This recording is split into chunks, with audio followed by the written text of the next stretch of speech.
Hello, my friends, and welcome back. Thank you very much for being with me again today. I didn't check a dictionary to see the definition of delusion, but from what I think it means a false representation of reality and acting upon that false representation of reality in someone's mind. Like, for instance, I say I'm, fantastic, but I'm a piece of shit. And I live under the impression I'm fantastic, I'm delusional.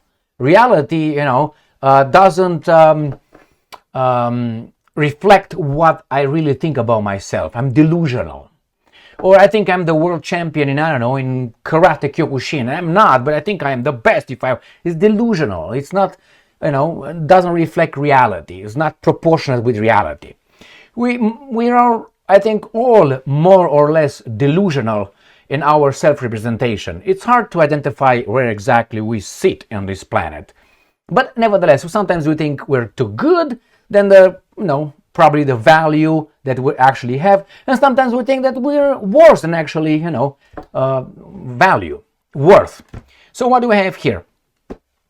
These guys in the West, I'm talking about NATO and the guys with Ukraine garbage, these guys are delusional. They act upon a false representation of reality on the territory, that is in Ukraine. They like it or not, Russia has been kind of advancing, they were advancing in the past year. And the other guys were retreating. So if you look at it, these guys are kind of winning, and the NATO countries that were pumping and fighting against the Russians are kind of losing. I'm being nice saying kind of. Now, based on this is the reality. Russia did not collapse. It's still okay. These guys, on the other hand, are in recession, and they're paying 3 times or 4 times for the liquefied natural gas and other things that they sanction themselves. Now, what's going on? They think that they are winning.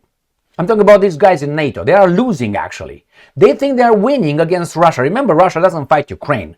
Fights some countries in the West that fight Russia through Ukraine, through the Ukrainian nation. So what do we have here? Based on this false representation that they're winning, the West thinks they're winning, they have a certain vision of what will happen in Ukraine. And that is delusional. Not only verifying on reality in the territory, but also if you analyze what the Russians said about what Ukraine will become and what are the Russians' 4 at least goals, non-negotiable goals, 4 of them. I know they say that the Russians invaded Ukraine unprovoked and unjustifiable, but somehow they can justify it with 4 at least things. I know the Russians are delusional. So the Russians are in Ukraine, are not losing, but these guys say this is our vision of what's going to happen. I have 2 articles here to show you how some in the West think that the outcome in Ukraine will be like. I think it's imbecilic as reality and as Russian statements. All right, let's start with the first article. I have 2 articles. First one, Russia Today. United States eyeing Korean-style armistice for Ukraine. New York Times. So they think it's going to be like half-half. We, the Americans, we're going to get half of Ukraine and the Russians will get the other half. So NATO will get half of Ukraine and Russia for now going to get the other part that they took by force. Do you think the Russians agree to that? According to what? First, one of the main reasons why the Russians are in Ukraine, one of them, it's 4, is NATO wanted to take over Ukraine. Or Ukraine become a NATO member state. Let's use that kind of phrase. That was the main one.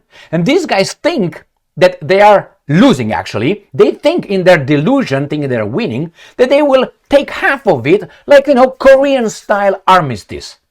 So we're going to take half, you're going to take half, and we'll see in the future how we can fuck you up. Now, isn't that delusional? First, the Russians are not losing. Second, the Russian says that's not going to be it. That's not going to be it. NATO is not going to be in Ukraine. Boom, non-negotiable. So let's read further. Both Trump and Biden's teams conceded that Russia would retain control over some territories claimed by Kiev. The report says US officials privately acknowledged that Russia would keep. They allow them to keep? No, the Russians will take it like a bear takes it. Keep roughly 20% of the territory currently claimed by Ukraine under a potential peace deal, the New York Times reported on Saturday. This is the view on both the administration and outgoing US President Joe Biden and the team of President-elect Donald Trump.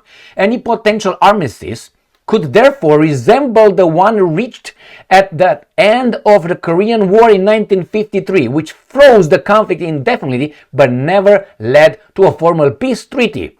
The prospective agreement would also have to include some sort of security guarantees, it added. That means NATO will bring forces in their 80% of the country, they think. According to the paper, the proposal under consideration includes a ceasefire monitored by European peacekeeping forces, British, the ones that want to destroy the Russians are the main guys, German and French troops likely taking the lead. You got Romanians, you got the Poles, and so on. So, what do you think, my friends? Do you think the Russians will accept? So the Russians got into a war, according to some, I don't know, a million Russians are already dead, to agree to an armistice while they're winning? No, and they told you, all those three countries, Britain, Germany and France, are part of NATO, aren't they? They're not on Russia's side, let's put it this way. So are you crazy? This is delusional. I'm losing and I'm going to say, I think we're going to make it half. We're going to take 20%, I'm going to take 80%. And we're going to be NATO here. This is idiotic. Now that's the one first article. And I'm going to go to another article to make the same point right here. Ukrainska Pravda, Sunday, January 19th. German defense minister does not rule out sending peacekeepers to Ukraine. When? And that's the main point right here. German defense minister Boris Pistorius, I don't think this guy works for the German people's interest. I don't think so. Believes that the German military could take part in securing the security of the demilitarized zone in Ukraine in the event of a ceasefire. Asked about the possible deployment of German troops in the buffer zone between Ukraine and Russia, Pistorius said that this will be discussed when the time comes.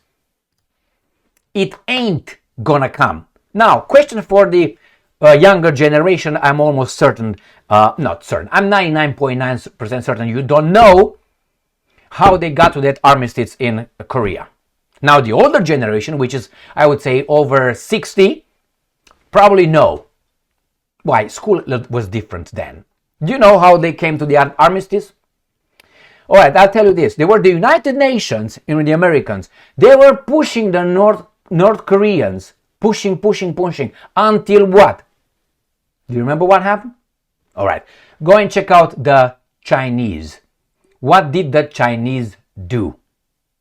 All right, so then after they were pushed back, then the good boys agreed to an armistice. Otherwise, they would have taken the whole Korean peninsula. But the Chinese army got in and pushed all these lovers of truth, democracy, and liberty to that and say, okay, peace now.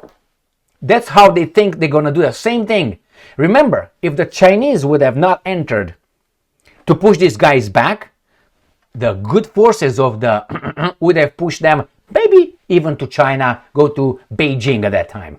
So the same here. The fact that these guys now, I'm talking about the NATO garbage, now they talk about buffer zone and you take this, I take this, is because they're losing. Why should the Russian agree to that? This is called delusional mentality. These are delusional. Delusion. All right, so that's what I think. We're going to have a buffer zone over there with the armies that try to destroy Russia because Russia is going to agree. Why would they agree with that? Why would they? I'm winning. You're losing. I tell you how things are going to be ran over there. You don't tell me squat.